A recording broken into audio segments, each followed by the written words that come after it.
नमस्कार दोस्तों, स्वागत है आपका मेरे YouTube चैनल बाराही एकेडमी में। दोस्तों, आप लोगों के लिए मैं एक बैच लेके आया हूं जिसका नाम है यूके बैच। इसके अंतर्गत हम बात करेंगे यूके पीएससी और यूके ट्रिपल एससी के जो complete previous year question paper हैं उनको हम यहाँ पर सॉल्व करने वाले हैं, और साथ ही साथ आपको उनके फैक्ट भी बताऊंगा। क्योंकि दोस्तों, अगर हम जनरल नॉलेज या फिर मतलब जीके पढ़े तो जीके में क्या होता है ना, फैक्ट को एक दूसरे से रिलेट करके हम पढ़ते हैं तो हमें याद रहता है।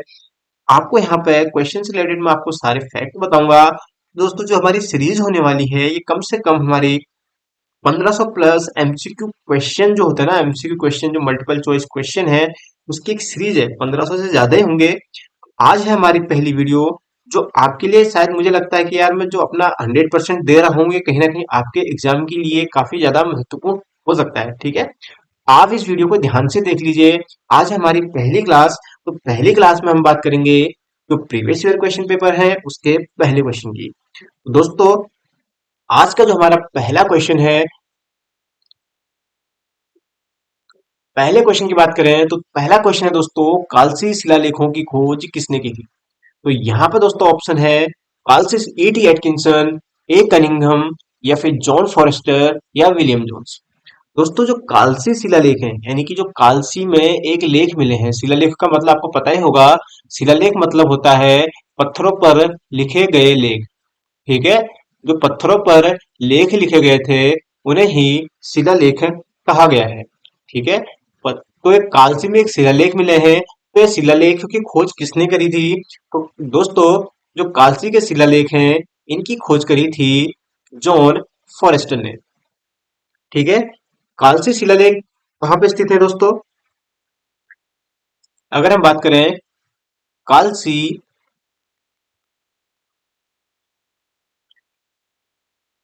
का पुराना नाम क्या था। पुराना नाम दोस्तों था कालपुर। ठीक है, तो इनकी खोज किसने करी थी। इनकी खोज करी थी जॉन फॉरेस्टर ने। और ये जो कालसी शिलालेख मिले हैं ये है किसके। तो दोस्तों, जो ये कालसी शिलालेख मिले हैं, तो ये कालसी शिलालेख मिले हैं, कालसी शिलालेख है दोस्तों किसके, मौर्य सम्राट, मौर्य सम्राट अशोक के। ठीक है, और इनका निर्माण कब हुआ। जो शिलालेख है, शिलालेख के निर्माण की हम बात करें तो इनका निर्माण हुआ है दोस्तों 257 ईस्वी पूर्व में। ठीक हो गया।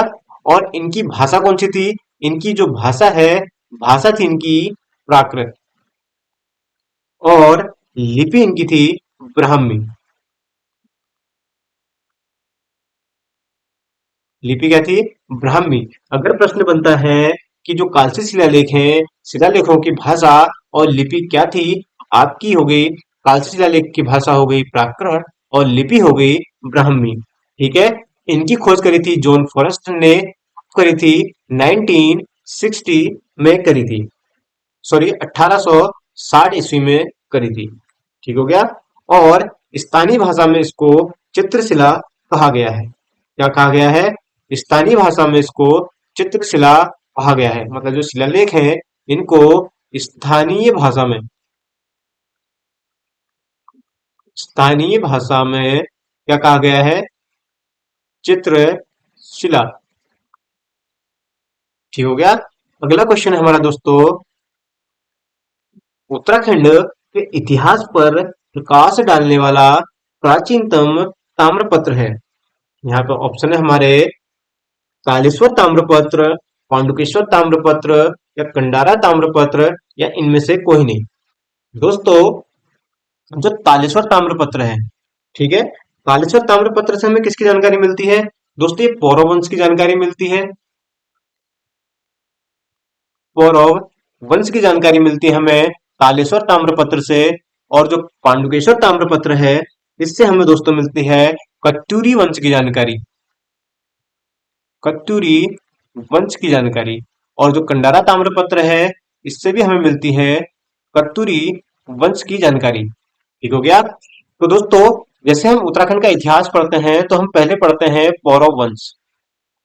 ठीक है, पौरव वंश के बाद आता है अपना कत्यूरी वंश। अगर प्रश्न यहाँ पे जो पूछा गया है, प्रश्न पूछा गया है कि उत्तराखंड के इतिहास पर प्रकाश डालने वाला प्राचीन ताम्रपत्र कौन सा है, तो आपको यहाँ पे याद होना चाहिए जो पहले पौरव वंश आया है, पौरव वंश के बाद कत्यूरी वंश। ठीक है, जो पौरव वंश है, पौरव वंश की जानकारी हमें किससे मिलती है, हमें मिलती है तालेश्वर ताम्रपत्र से। तो दोस्तों तालेश्वर ताम्रपत्र इसका सही उत्तर हो जाएगा। ठीक हो गया। अगर हम बात करें तालेश्वर ताम्रपत्र की, किसकी हम बात करें दोस्तों, तालेश्वर ताम्रपत्र की, तालेश्वर ताम्रपत्र। ठीक है, तालेश्वर ताम्रपत्र की बात करें तो जो तालेश्वर ताम्रपत्र है इसकी जो भाषा है, भाषा क्या है, भाषा है संस्कृत, और लिपि है दोस्तों ब्राह्मी। लिपि कौन सी है, लिपि है ब्राह्मी। ठीक हो गया। और इसमें दोस्तों उद्यानों के लिए वटक शब्द का प्रयोग किया गया है।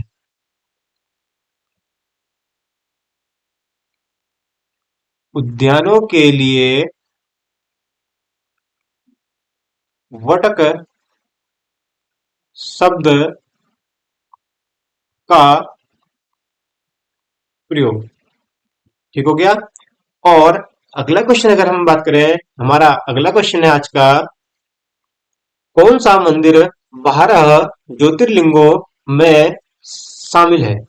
ठीक है, तो यहाँ पे ऑप्शन है हमारे तुंगनाथ, रुद्रनाथ, केदारनाथ और कल्पेश्वर। तो दोस्तों जो हमारे 12 ज्योतिर्लिंग हैं, आपको 12 ज्योतिर्लिंगों के नाम याद होने चाहिए और उनके स्थान का भी आपको यहाँ पे पता होना चाहिए। ठीक है, तो दोस्तों जो हमारे 12 ज्योतिर्लिंग हैं, 12 ज्योतिर्लिंगों में हमारा जो उत्तराखंड का एक ज्योतिर्लिंग है वो है केदारनाथ। ठीक है, तो जो केदारनाथ है ये कहाँ स्थित है दोस्तों, ये हमारे उत्तराखंड में है। ठीक है, तो ये 12 ज्योतिर्लिंगों में से एक है। ठीक हो गया। और यहाँ पे आपको यहाँ पे तुंगनाथ, रुद्रनाथ और कल्पेश्वर, ये उत्तराखंड की दृष्टि से, अगर उत्तराखंड की सामान्य ज्ञान की अगर हम बात करें, क्वेश्चन की बात करें दोस्तों, यहाँ से बहुत सारे प्रश्न बनते हैं। ठीक है, तो यहाँ पे क्या है दोस्तों, उत्तराखंड में है पंच केदार। उत्तराखंड में क्या है, पंच केदार। ये जो पंच केदार है ना दोस्तों, ये पंच केदार में पता है कौन कौन से आते हैं, पंच केदारों के नाम क्या क्या है। एक तो हो गया हमारा केदारनाथ, केदारनाथ। दूसरा कौन सा हो गया हमारा, दूसरा हो गया मदमहेश्वर। चार तो यही है, तुंगनाथ, रुद्रनाथ, केदारनाथ और कल्पेश्वर। और जो पांचवा पॉइंट है ना, ये पांचवा पॉइंट है हमारा मद महेश्वर, मद महेश्वर। ठीक है, ये पंच केदार कहलाए गए हैं। और ये पंच केदारों के ऊपर से बहुत सारे क्वेश्चन बनते हैं। और ये जो पांचों मंदिर हैं, ये कहाँ स्थित है दोस्तों, ये है गढ़वाल में। और ये शिव, और जो ये मंदिर है, ये किसके मंदिर हैं, ये भगवान शिव को समर्पित मंदिर है। भगवान शिव को समर्पित मंदिर है। ठीक है,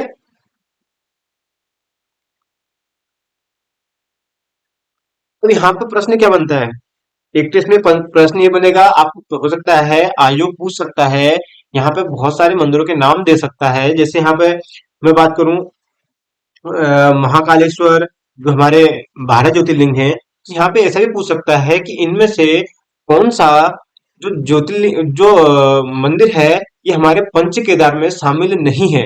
शामिल नहीं है का प्रश्न पूछ सकता है, तो वहां पर आप कंफ्यूज हो सकते हो थोड़ा बहुत। अगर आपको अच्छे से याद है तो आपके यहाँ पे कंफ्यूजन का कोई चांस नहीं बन सकता। ठीक है, और यहाँ पे एक प्रश्न और बनता है कि पहले हम बात करते हैं केदारनाथ की। ठीक है, केदारनाथ है दोस्तों, केदारनाथ की अगर हम बात करें दोस्तों, केदारनाथ 12 ज्योतिर्लिंगों में से एक है।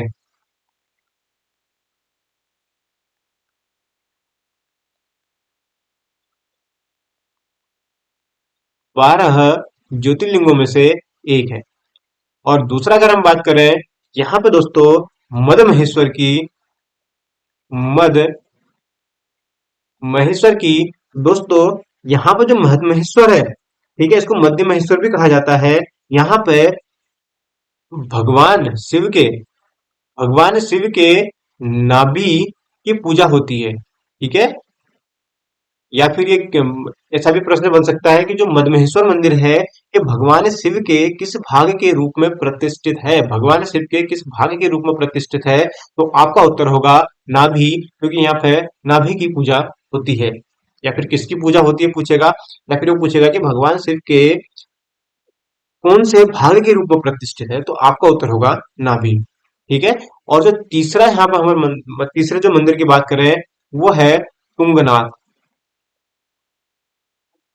तुंगनाथ तुंगनाथ मंदिर की बात करें तो दोस्तों यहाँ पे भगवान शिव के हाथों के रूप में, कौन से भाग की, हाथों के रूप में यहाँ पे प्रतिष्ठित है भगवान शिव। तो यहाँ पे हाथों की पूजा होती है, और ये दोस्तों पंच केदारों में सबसे ऊंचा है, सबसे ऊंचा किसमें, पंच केदारों में। ठीक है, पंच केदारों में कौन सा मंदिर है, तुंगनाथ मंदिर।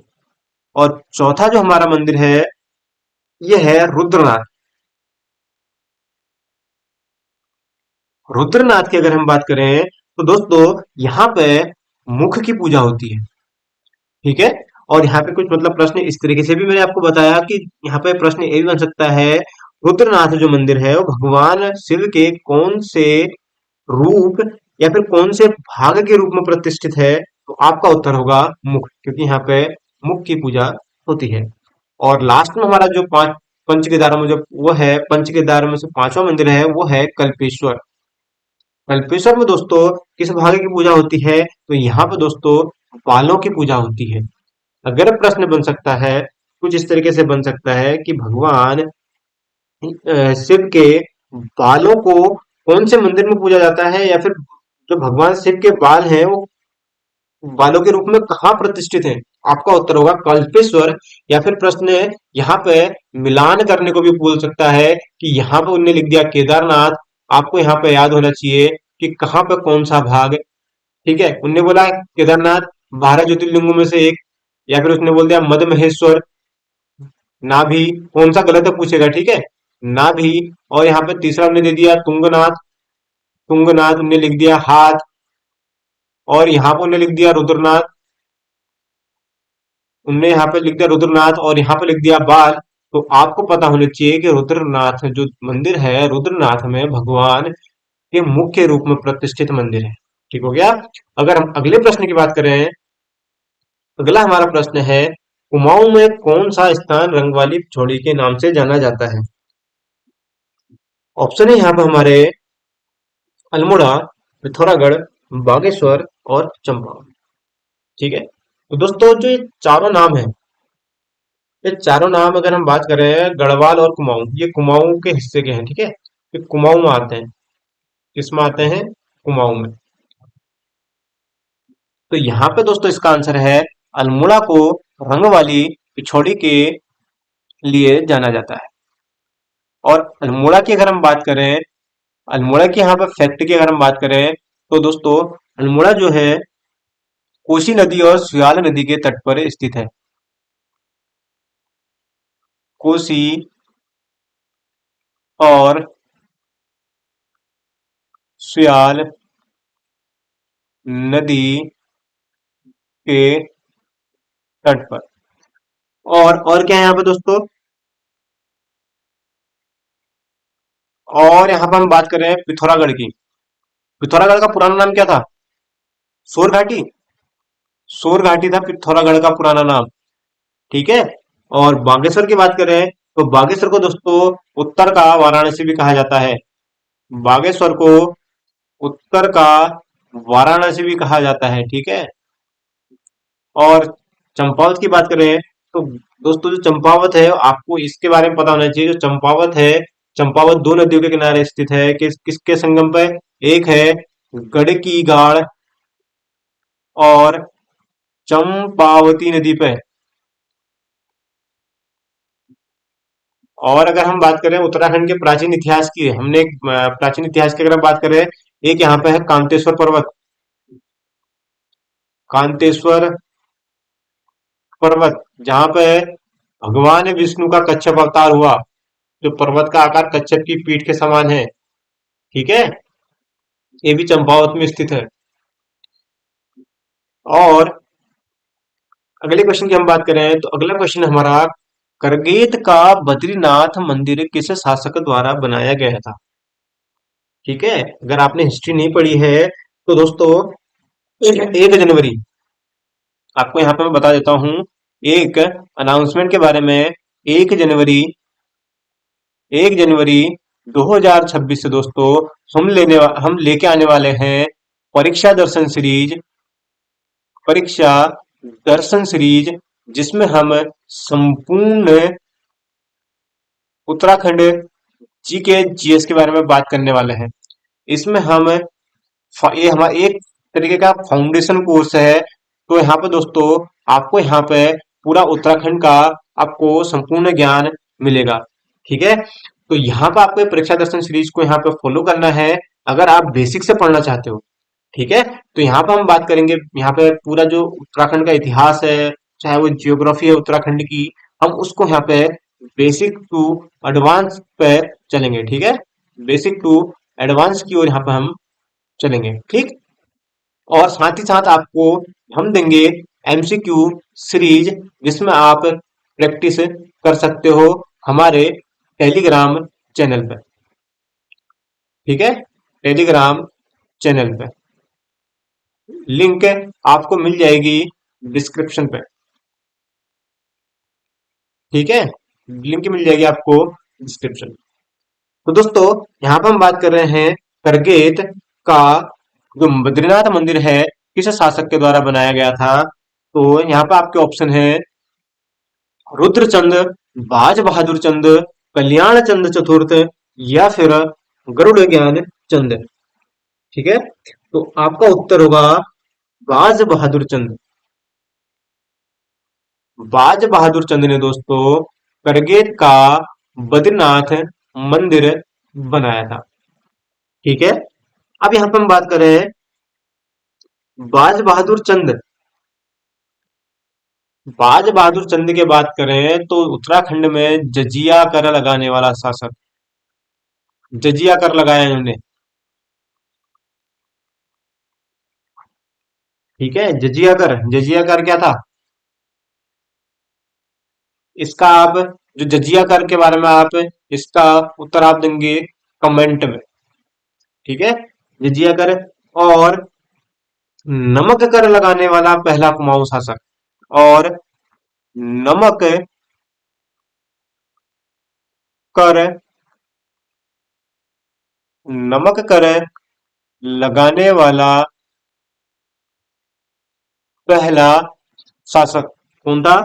बाज बहादुर चंद्र। और लौह और रक्त की नीति, लौह और रक्त की नीति, इसको दोस्तों अगर आपने भारत का इतिहास पढ़ा होगा तो आपने बलबन के बारे में पढ़ा होगा। तो दोस्तों लौह और रक्त की नीति बलबन ने भी अपनाई थी, और इसने भी लौह और रक्त की नीति अपनाई, इसलिए इसको कुमाऊं का बलवन कहा जाता है। कुमाऊं का बलवन कहा गया है। ठीक है, और इसके बाद हम बात करें रुद्रचंद की। किसकी बात करें? रुद्रचंद।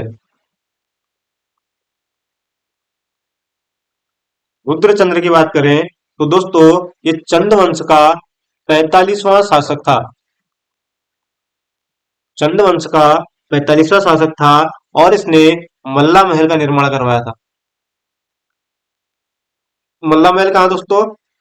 इसने कराया था मल्ला महल का निर्माण। ये कहा है अल्मोड़ा में। और इसके साथ ही अगर हम बात करें अकबर और रुद्रचंद, एक प्रश्न बनता है, अकबर और जो रुद्रचंद्र हैं, रुद्रचंद की भेंट का वर्णन, ये दोनों जब मिले थे तो इनकी भेंट का वर्णन, की भेंट का वर्णन किसमें मिलता है?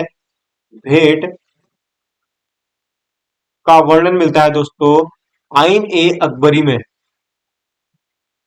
आइन ए अकबरी में। ठीक हो गया। और रुद्रचंद के ग्रंथ भी हैं। इनके ग्रंथ कौन कौन से हैं? इनके ग्रंथ हैं दोस्तों त्रिवेणिक धर्म निर्णय,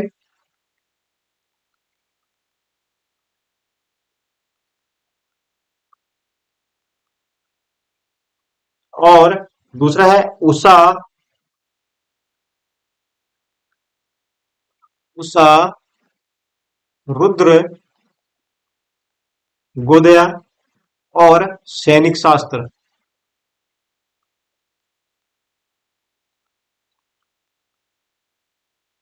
ठीक है, सैनिक शास्त्र इसके ग्रंथ हैं।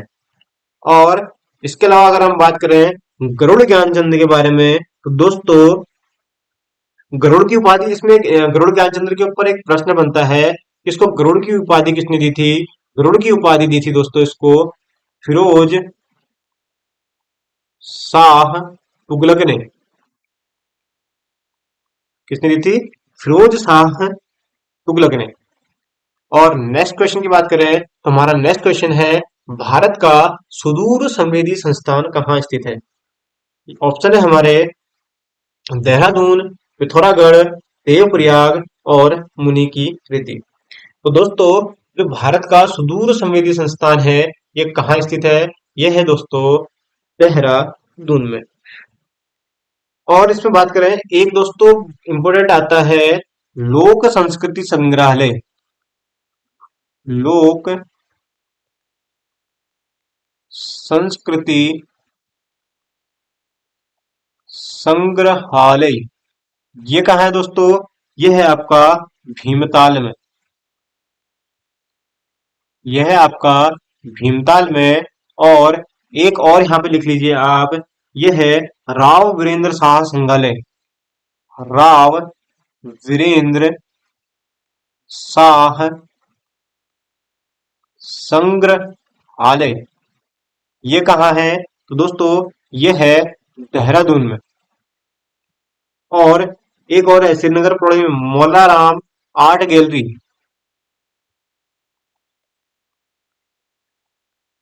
मौलाराम आर्ट गैलरी कहाँ है?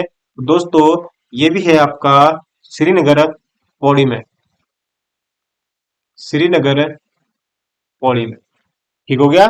और अगले क्वेश्चन की हम बात करें तो अगला क्वेश्चन है हमारा प्राचीन शैल चित्रों वाली लाखों गुफा स्थित है।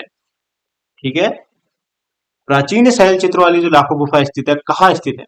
आपका प्रश्न है चमोली जिले में, नैनीताल जिले में, और हरिद्वार जिले में, या फिर अल्मोड़ा जिले में। तो दोस्तों जो लाखों गुफा है, एक जो लाखों गुफा है ये है हमारे अल्मोड़ा में स्थित। ठीक है। और हमने भी अल्मोड़ा के बारे में बात करा कि ये कोसी नदी और सुयाल नदी के तट पर स्थित है। ठीक है। और हम लाखों गुफा की बात करें तो दोस्तों जो लाखों गुफा है इसको किसने खोजा था? इसको खोजा था दोस्तों एमपी जोशी ने 1968 में। किसने खोजा था? एमपी जोशी जी ने खोजा था 1968 में। ठीक है। और इसके अलावा इसकी बात करें तो उत्तराखंड में प्रागैतिहासिक शैल चित्रों की पहली खोज है। ठीक है, मोस्ट आईएमपी उत्तराखंड में प्रागैतिहासिक शैल चित्रों की पहली खोज तो कौन सी है दोस्तों? वो है लाखू उडियार। अगर प्रश्न बनता है कि उत्तराखंड में प्रागैतिहासिक शैल चित्रों की पहली खोज कहाँ हुई थी, तो आपका उत्तर होगा अल्मोड़ा जिले में या फिर अल्मोड़ा में। और क्या थी? तो लाखू गुफा थी दोस्तों। ठीक है। ये दोस्तों कहाँ स्थित है? यह है अल्मोड़ा में तो स्थित है। इसमें भी एक पर्टिकुलर बनता है कि अल्मोड़ा में भी कहाँ स्थित है। तो ये दोस्तों अल्मोड़ा में बाड़ाछिना के पास, बाड़ाछिना के पास। ठीक है। और आजकल दोस्तों अगर हम आयोग की बात करें तो आयोग जो है ना वो पूछता है कि कौन सी नदी तट पर स्थित है। तो यहाँ पर प्रश्न जो अगर हम बात करें अल्मोड़ा अल्मोड़ा जिले के जो शैल चित्र वगैरह हमें मिले हैं, तो एक ऐसा तो नहीं है कि लाखों गुफाएं मिली है। तो यहाँ पे क्या है ना, तो अल्मोड़ा से बहुत सारे हमें शैल चित्रों की प्राप्ति हुई। तो ये क्या है, सबके सब सुयाला ज्यादातर सुयाल नदी के तट पर ही स्थित है। ठीक है, तो वहां पे आपको अल्मोड़ा का नहीं देगा। हो सकता है वहां पे चमोली जिले के कोई शैलचित्र के बारे में पूछ ले कि अब बताओ कि इनमें से कौन सी जो गुफा है या फिर कौन से जो शैलचित्र है वो सुयाल नदी के तट पर मिले। तो आपका उत्तर होगा लाखू गुफा। ठीक है, लाखू गुफा। ठीक हो गया। और इसकी जो मुख्य विशेषता है, मुख्य विशेषता क्या है? मुख्य विशेषता दोस्तों इसकी है सामूहिक नृत्य। क्या है? सामूहिक नृत्य। ठीक हो गया। और अगले क्वेश्चन की बात हम करें। अगला क्वेश्चन है, जौनसारी महासू देवता किस देवता को मानते हैं? आपको यहाँ पे आपने जौनसारी के बारे में पढ़ा होगा। अगर आप उत्तराखंड का इतिहास थोड़ा बहुत आपने अगर जानकारी है आपको, तो जौनसारी जो लोग हैं ये महासू देवता को पूजते हैं। तो ये महासू देवता कौन है? यहाँ पर पूछा जा रहा है जो महासू देवता है वो किस देवता के रूप में पूजे जाते हैं? तो दोस्तों यहाँ पे शिव को पूजा जाता है, या विष्णु को, या गणेश जी को, या ब्रह्मा जी को। तो क्या होगा आपका उत्तर? तो दोस्तों जो जौनसारी हैं ये जो महासू देवता हैं ये शिव को महासू देवता के रूप में पूजते हैं। इसको, शिव को। ठीक है, आपका उत्तर होगा शिव। अगर हम बात करें महासू देवता की, तो दोस्तों एक प्रश्न बनता है महासू देवता के ऊपर। सबसे प्रसिद्ध जो मंदिर है, महासू देवता का जो सबसे प्रसिद्ध मंदिर है, महासू देवता का मंदिर, प्रसिद्ध मंदिर कौन सा है?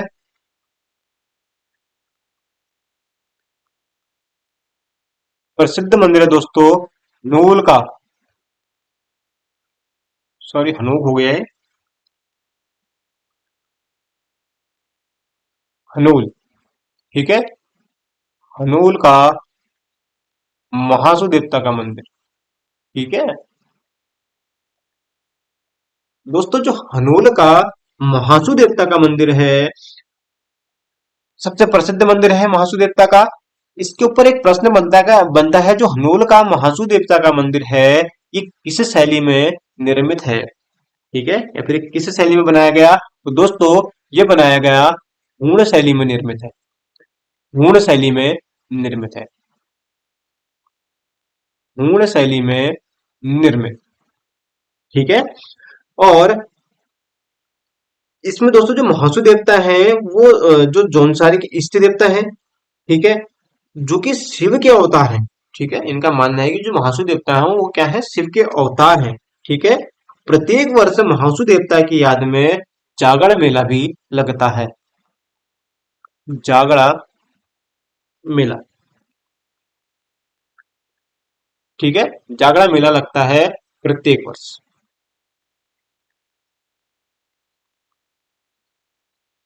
और यहाँ पर हमने बात करी हूण शैली की। हूण शैली के ऊपर, हूणों के ऊपर भी एक प्रश्न बनता है कि भारत में हूणों का पहला आक्रमण किसके काल में हुआ था? हूणों का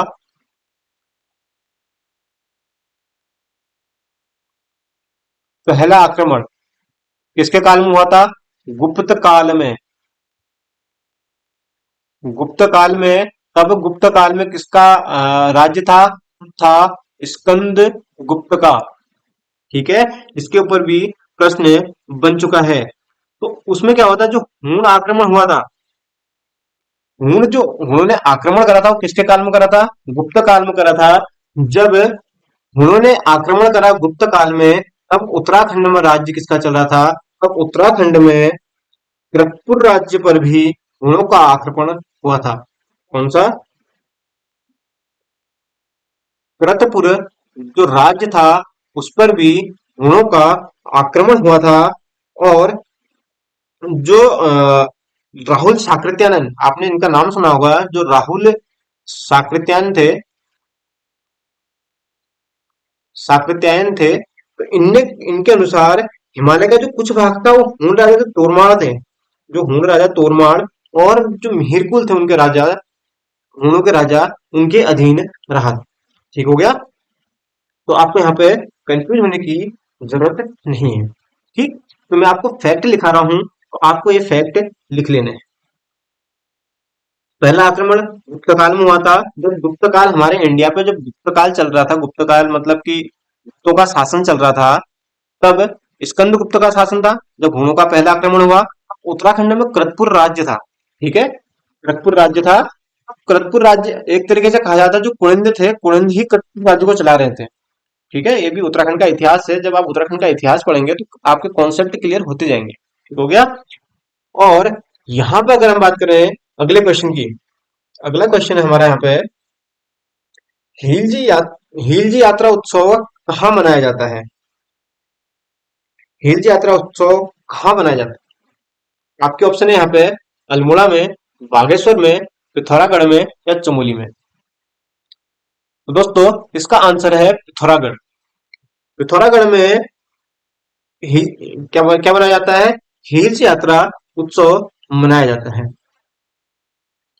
और दोस्तों जो पिथौरागढ़ की सोर घाटी है ना, सोर घाटी में चरवाहे होते हैं, चरवाहे और कृषक यानी कि किसान क्या करते हैं, जो कृषक हैं, ये उनका उत्सव है। कौन सा? हील यात्रा। ठीक है, जो वर्षा ऋतु में धन की रोपाई के समय मनाया जाता है।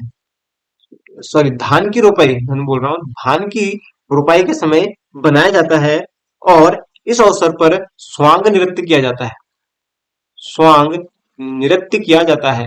हिल्स यात्रा जो उत्सव मनाया जाता है उसमें स्वांग नृत्य किया जाता है। ठीक है, यहाँ पर स्वांग नृत्य के ऊपर एक प्रश्न बन सकता है कि हिल्स यात्रा उत्सव के, या फिर हिल्स यात्रा हिल यात्रा उत्सव पर या अवसर पर कौन सा नृत्य किया जाता है? तो आपका उत्तर होगा स्वांग नृत्य। और इसमें एक मुख्य पात्र होता है, इसमें एक मुख्य पात्र होता है जिसका नाम है लखिया भूत। ये प्रश्न आ चुका है कि हिल्स यात्रा का मुख्य पात्र क्या है? तो आपका उत्तर होगा लखिया भूत। ये एक मुखौटाधारी पात्र है। ठीक है, एक मुखौटाधारी पात्र है जिसे भगवान शिव का सेवक माना जाता है। ठीक है, इसमें ज्यादा प्रश्न नहीं बनते।